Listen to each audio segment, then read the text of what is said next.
Welcome to The Nation, a Floyd's 99 Barbershop podcast. In The Nation, we discuss topics that come straight from the barbershop floor. Topics that not only affect barbers and stylists, but our clients as well. Welcome to The Nation.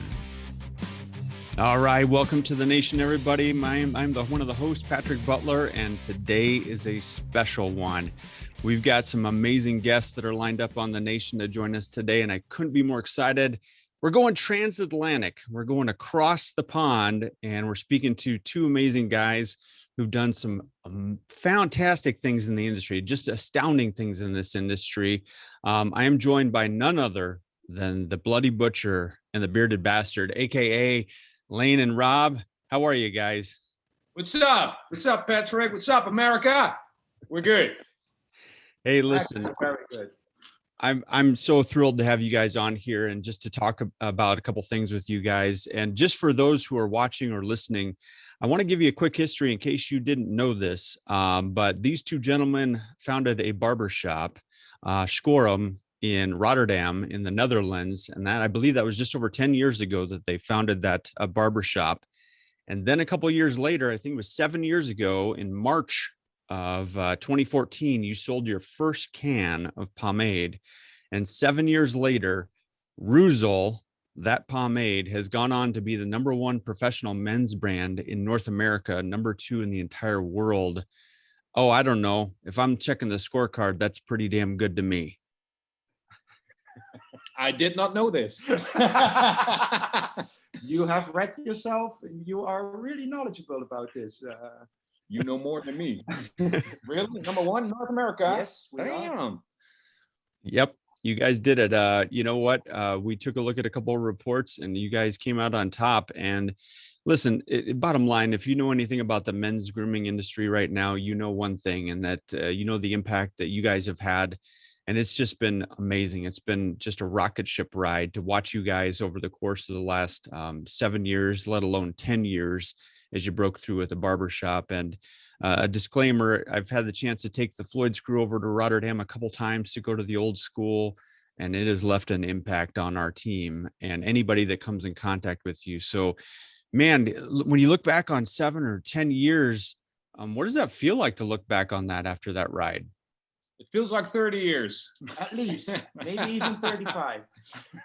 No, it's been a roller coaster, but yeah, it's been fun. I mean, it's 10 years Schorem and 6 years Reuzel, I guess, but we have been in the industry for 30 plus years. I started when I was 14. I think Leen started when he was 14.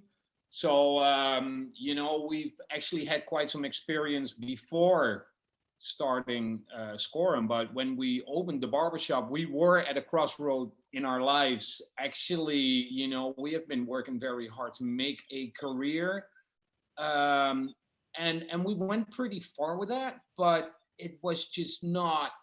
I think we both realized we were going, well, in a direction, but maybe not the right direction. So, believe it or not, looking back, Schorem was actually kind of a break within the career. We were literally at a point that we were a little, well, burned out is maybe a word a little bit too big, but we definitely needed some change. And we were like, hey, you know what?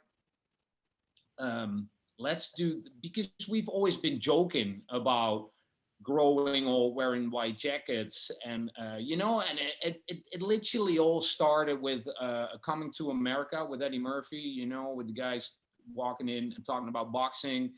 That was kind of a running gag, like, you know, that's how we're going to end up.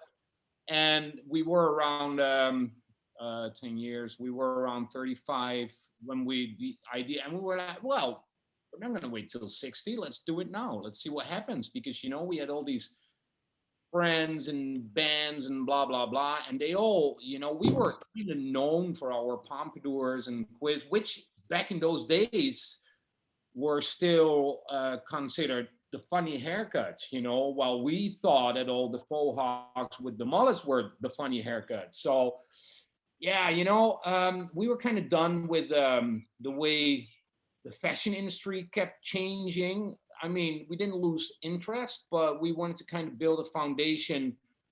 I think in these times where everything is changing so much so fast, I think a client, a patron, really loves a place where time stands still in a way. I mean, look at your background with all the posters. Clients don't want you to take those posters down and change your shop. This is what actually gives them faith, because it's always the same.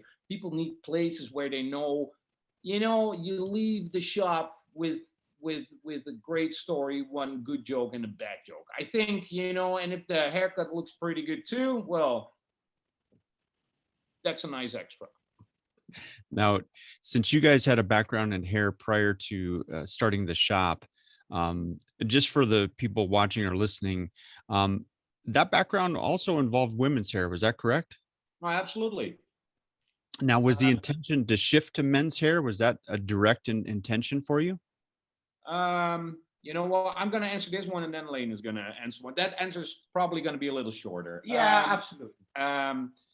I started barbering just giving my friends haircuts at home. So that's literally how it started. And then I was thrown out of high school.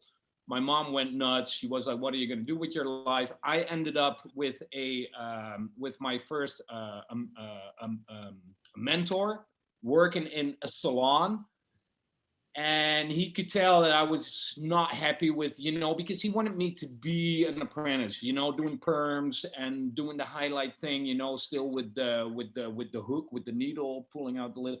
See, and it's a little different here in the Netherlands. You don't need any schooling or nothing official. You can just work and learn. But he saw I wasn't happy with that, so he was like, "You know what? I had my day off on Friday." He was, "Bring your friends and I'll teach you how to do men's hair." And he was a classic school barber. So that's how it started. And this is funny because, I always give really long answers, but what's really funny is that, and we're talking 30 years ago, the moment I learned how to do the men's hair, he was like, "Okay, so now you got to learn to do women's hair because that's where the money is."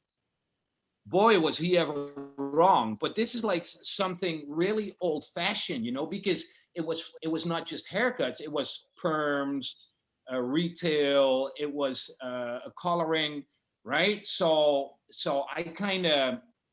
I was kind of forced to do women's hair. But then, honestly, I fell in love with women's hair because that's how I discovered Fidel Sassoon. I've never been a colorist or whatever, but I find it very challenging to do all the bobs, the graduated bobs, the 5 points. So I think the power of the men's haircuts at Schorem comes from a very classic foundation also of women's hair, because we know about graduation, over direction. It's not just flipping the guard on a pair of clippers. It's understanding how to use the clippers because you know about angles. Does it make any sense? But then after years and years of women's hair, oh, my Lego is on the way. That is great, man. That is some great news. My new Lego box will be in tomorrow. I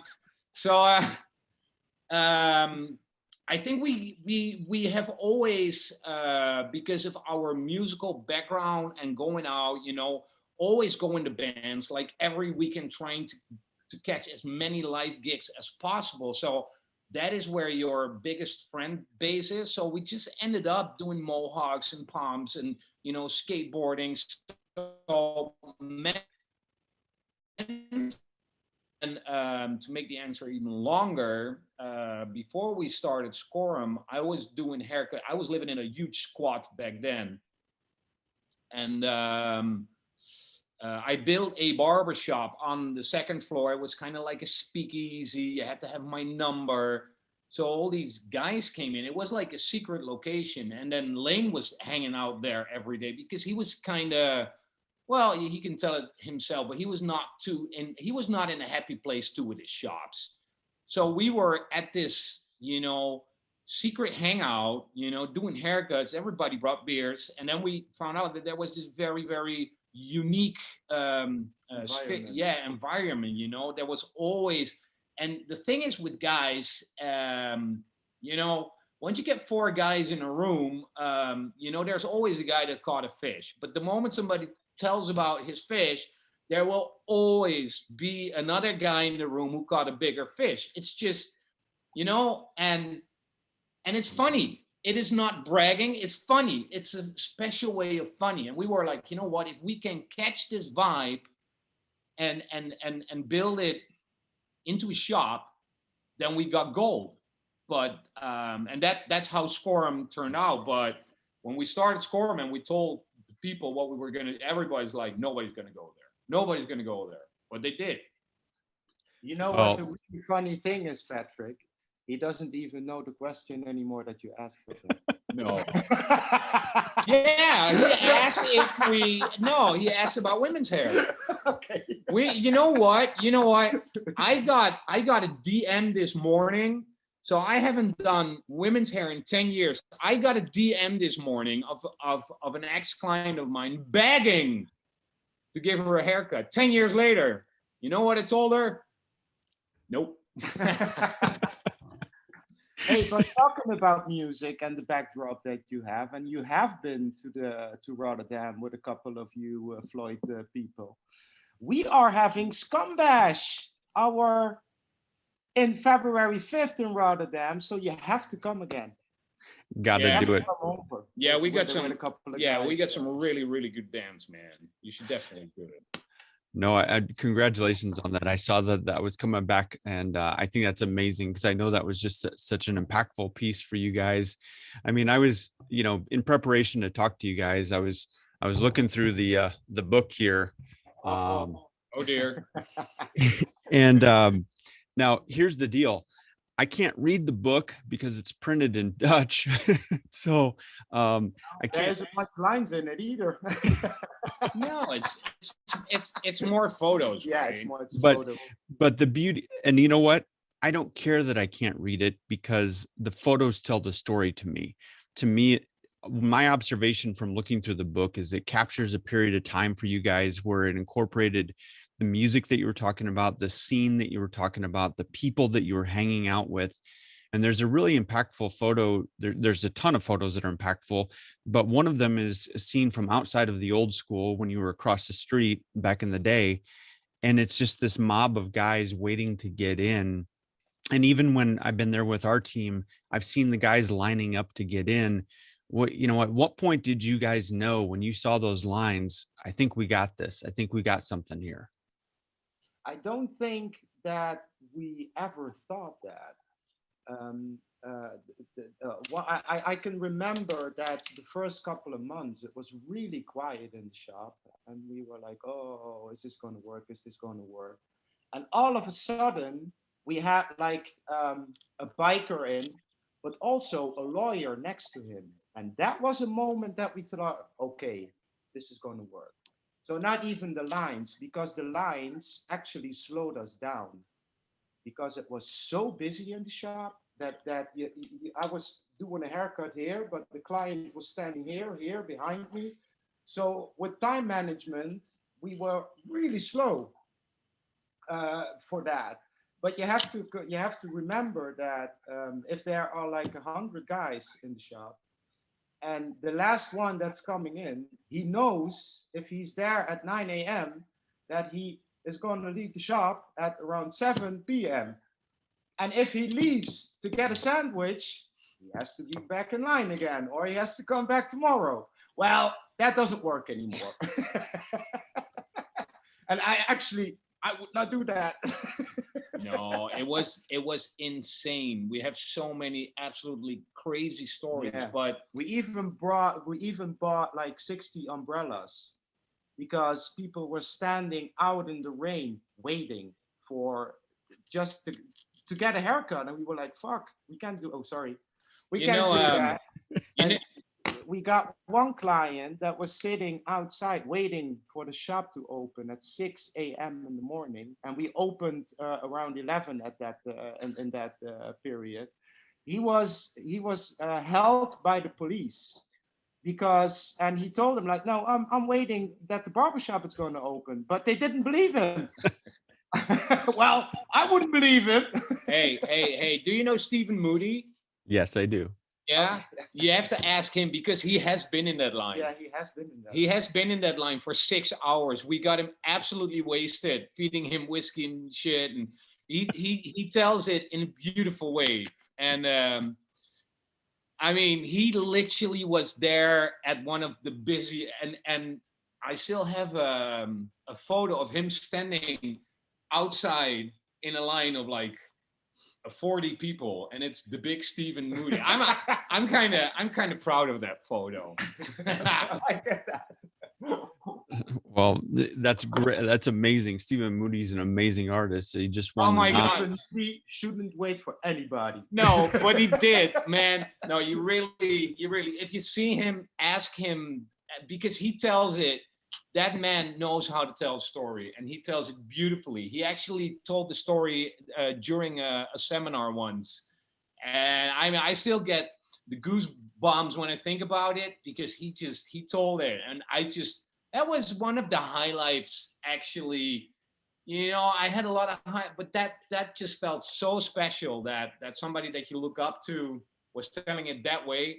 And he's telling, like, I wasn't treated in any a different way. I just had to stand with everybody and blah blah, and they got me absolutely way. It's a good story, man. But it was insane. It didn't make any sense. But you know what? A lot of people came in because, you know, and we have been lucky. We got on TV and stuff, so that's really gave it a boost. But we do like to believe that people came because the atmosphere was so special back in that days. We literally told people, you're not allowed to look on your phone, talk to each other. We will bring back the lost art of having a conversation with a total stranger. That was a goal in life. You know, we considered Schorem a third place, and it worked. It worked for a long time, and but we also like to believe it was the quality of the haircuts, because men getting a 45 a minute haircut, that was special, man. Because, you know, people were always like, oh, dude, and especially in the Netherlands, the whole barbershop culture was dead. It was only mixed salons, only. So if you had appointments and you saw when you walk in the morning and you see your list of appointments, you go like, oh, it's Miss Pink who has highlights, Miss Brown who has long layers, Miss Black who has a blowout, you know. And then you saw John, and when you saw John, you were like, oh my God, thank God I can smoke a cigarette, right? And honestly, I did the same, because, you know, you're like, oh, John, I've been doing John's hair for 10 years. I flip on a one, you know, because, and it's a mental thing almost. So we were like, no, man, 45 minutes for a haircut, scissor over comb, you know, hot towels, make guys feel like really a special client again. And this was in the days when especially the big, you know, Amazon was growing huge. The supermarkets were getting bigger and bigger and bigger. So that personal touch to the haircut, you know, it was special. You know, people felt special. And when you walked in, you know, there is a reason. It's the whole idea of the speakeasy. I think it just resonates with guys, you know, when you have a password, when you're part of a little gang, you know, if you're part of your own secret little club. It's like when we were kids, you know, you had your club and you had to knock on the door in a certain rhythm. It made it a little but, you know, guys get older, but they always stay kids, you know, and that is very important to always keep in contact with your younger self. And I think, you know, we just get older, but the toys get more expensive. But guys like toys. And, you know, when you walked into Schorem, there was no smell of, you know, the hair color or perm. You only smell, yeah, you know, there was only pomades. There was only shaving cream. So it smelled absolutely fantastic. And that sense, you know, because smell, there's been a lot of research. Smell apparently brings back the most the memories. So when you walked in there, you had this weird feeling of, you know, when times weren't better. That's what everybody always says, you know, back in the days time. No, that's not true. But it's a sort of nostalgic feeling that soothed the brain, you know, you relax instantly. So it was and is a very special place. What was the question again? well, I'm gonna ask you. You know, I've got the other thing I was watching was this DVD series, of course. the 10 haircuts and the posters that you created to represent the shapes that you created and those haircuts. You just talked about the experience that the man has sitting in the chair, but the haircut and what you brought to that was impactful. And the cutting methods that you've shared with so many people around the world have really, really made a big impact. Whether you're a barber or cosmetologist, it didn't matter. It was relatable. And that's been amazing. Tell me real quick about those haircuts and what that's meant to your shop and what it's meant as you've traveled and taught it. Well, it's funny. When we made the posters, we have some great stories about the posters because the guy that did the photos is literally the backbone of our shop. He's never in the interviews, but in spirit, he's right behind us always. So when we did the posters, what?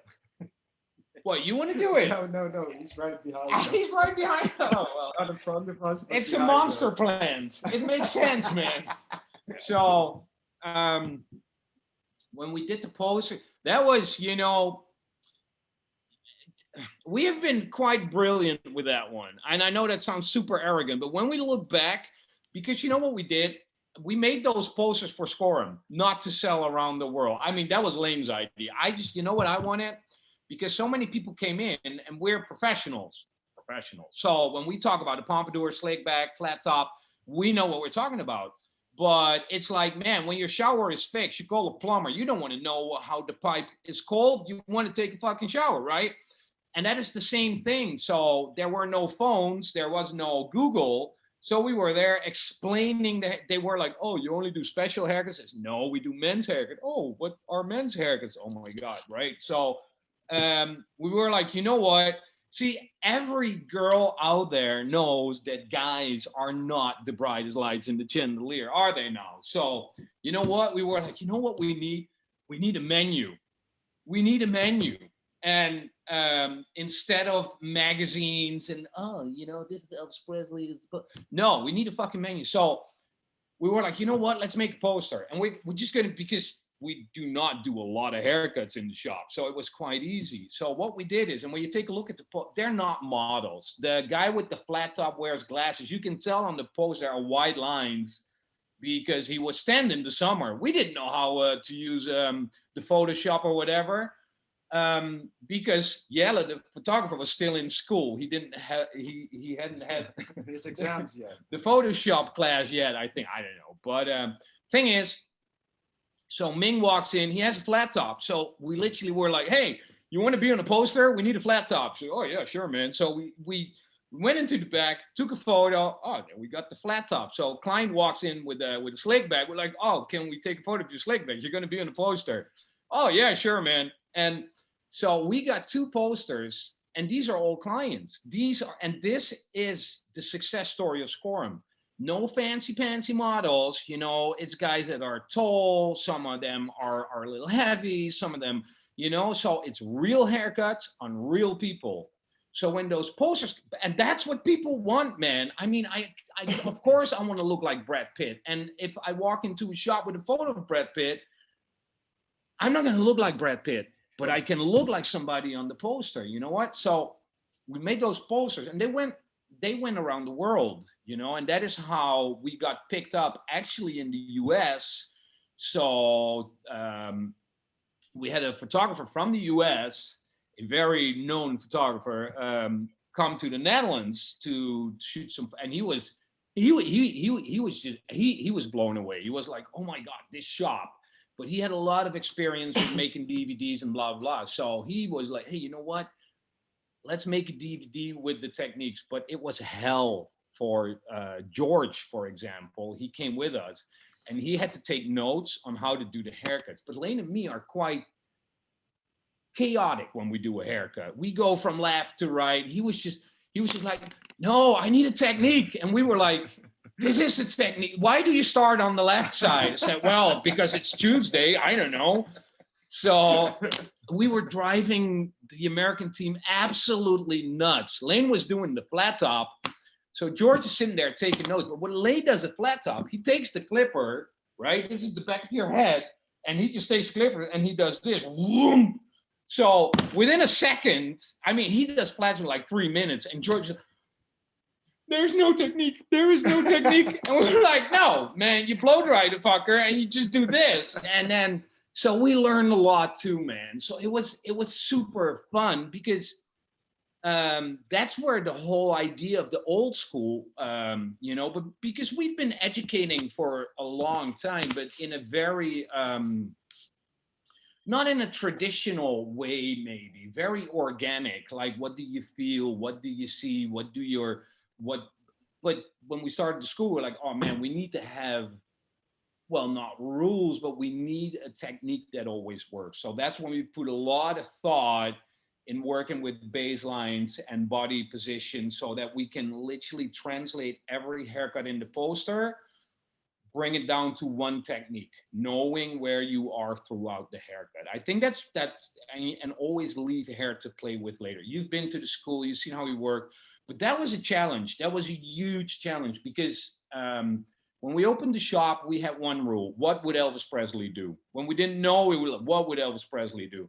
But what a lot of people don't understand is that Elvis Presley back in the 40s would walk into a shop with his hair combed perfectly in place, and he would ask for a cleanup.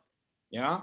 So you don't wash, you don't comb, you look at the hair and you clean it up the way the person in the chair wears it, right? And that is what we do. We try to give every unique client their own unique custom-made haircut, right? So it has to fit, almost like you take the measurements of somebody, not just their head, but their style, their presence, the way they walk into the shop. I think that is really important. And that is our, I don't know what the question was. It was about the DVDs, right?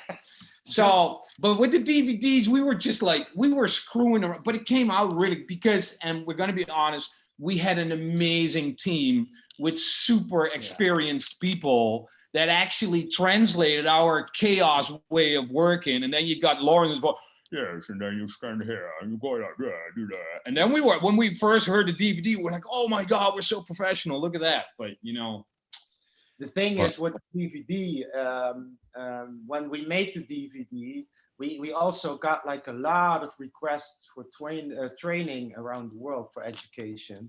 But we didn't really want to do that because we were in a barbershop. Like it was a small barbershop, so that was it. So we thought like, okay, let's satisfy those people and make a DVD. But after the DVD came out, it exploded even more, like with that people wanted education. So that's when we moved our shop to the other side of the street, and the old shop, for us, it was holy ground. So that's why we started the old school there. But just to clarify something also, he wants to look like Brad Pitt, but I know also that Brad Pitt wants to look like him. As I can imagine. I can imagine. Well, I listen. I love that story, and I love how you started. I mean, you literally took what you had, and you talked about Yella, your photographer and videographer. I mean, he's done an amazing job. If you look at the history that you guys have created together, he's truly documented the entire timeline. And recently he posted something on Instagram to celebrate the 10 years, the 10 years since he took that original photograph in the old school of you guys. And he put something that in the comments that I thought was really amazing, because to me, it fits everything that you're describing. And he put a quote by Napoleon Hill that said, "Do not wait. The time will never be just right. Start where you stand and work with whatever tools you may have at your command, and better tools will be found as you go along." And I feel like you guys have truly done that the entire time. And we're still doing that. Yeah, you know what? It's an organic process, man. And if you want to really, because that's the way we explain is we try to create the shop that we would like to go to.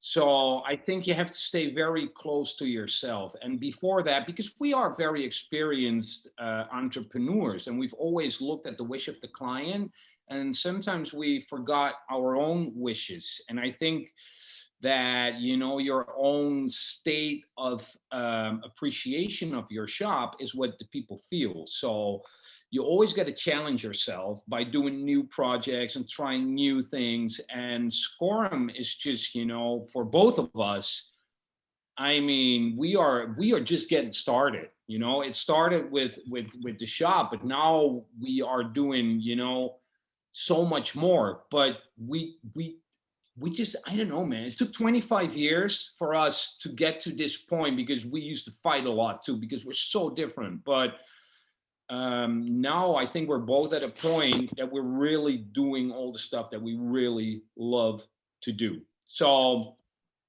yeah, so you know, it keeps evolving because what Leen just said, we didn't want to do education, and when it got so busy, that was a great time when we look back. Well, I wouldn't wish for it now, man. It would drive me absolutely nuts. But then back in those days, you know, we were living life to the fullest.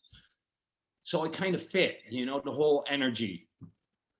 Well, I know that we took a break because of everything that's gone on in the world, but you guys were hitting the road hard. You were all over the world, literally teaching, doing shows, classes everywhere around the world. Are you looking forward to getting back to that? Yeah, but not in the way that we did it before, because we were literally like 200 days out of the year in an airplane. And I can remember that when the first lockdown happened, I actually woke up a couple of times a week. Oh, fuck, I missed an airplane. You know, like really winding down. But I think that a lot of people had that. So we are going to travel again, but not in the extent that we did. No, that's cool. And listen, we look forward to that. I know you got some dates in the States in the spring, and we're looking forward to seeing you there. Well, real quick, guys, what's next on your horizon? I mean, you've done so much already. Is there something you're looking forward to now? Something that you're really reaching for? Anything on the horizon? Yeah. I want to pick that one up. I actually, the Corona lockdown gave me a lot of insight, and Yael and me are at a point that we are working harder than ever, but you know, especially in the studio. So we're creating a lot of content, but I don't like the word content as much because as much as I love social media, I want to get more old school, do more things in print. You know, we are building a project, a legacy almost. That's, at least that's what I hope. I don't know if it's going to be a success, but that is something that I learned. I don't care about that so much anymore because the groundwork is done. So now we are bringing everything that we love, not just hair, but like movie, comic books, music together in one project. It's huge. It's absolutely huge. I can't tell too much, but I'm so excited about it because, and we are working very hard. It's called Roach. You'll see what happened, but it's something completely different. I don't think it's done before ever. And I don't know if people are going to like it. Maybe people are going to, well, we'll see. It doesn't matter. And that is the best part of it. It doesn't matter because the fun that we get out of it, and especially how we motivated our team, because we are discovering all these talents in the team that we are, you know, exploring for this project. So everybody is like super motivated. Because of the stuff that they're doing. So yeah, we are, as much as I love the traveling, we have been away from headquarters a lot. And I'm finding out that I actually really enjoy being in the headquarters again and making, yeah, you know, cool stuff. Creating. Yeah, that's what I was born to do. I mean, I love to educate and I love to, you know, I love to see the world, make new friends and stuff. And it's great, don't get me wrong. But now that we were in the shop for like 8 months, the school was closed. So we had a studio all of a sudden with great lighting. So we shot so many, we have so many work on the shelves right now that I can't wait to show you, but we have to wait a little bit more. But now it's growing and growing and growing. And the ideas at this point, man, I just don't have the time and energy to do everything I want to do. So yeah, man, I am super excited about the future. Did you see the Monster Mash poster? Yeah. Matter of fact, I've got it hanging up in my office. You do? Really? At Floyd's. Yeah, you can ask my good friend Marta. We had a meeting at the Reuzel headquarters, and I said, "Hey, I'm coming down. I got to get my hands on that poster because that thing's badass." But do you have the poster or do you have the silk screen? Well, I'm going to let you know a secret. I've got both because awesome.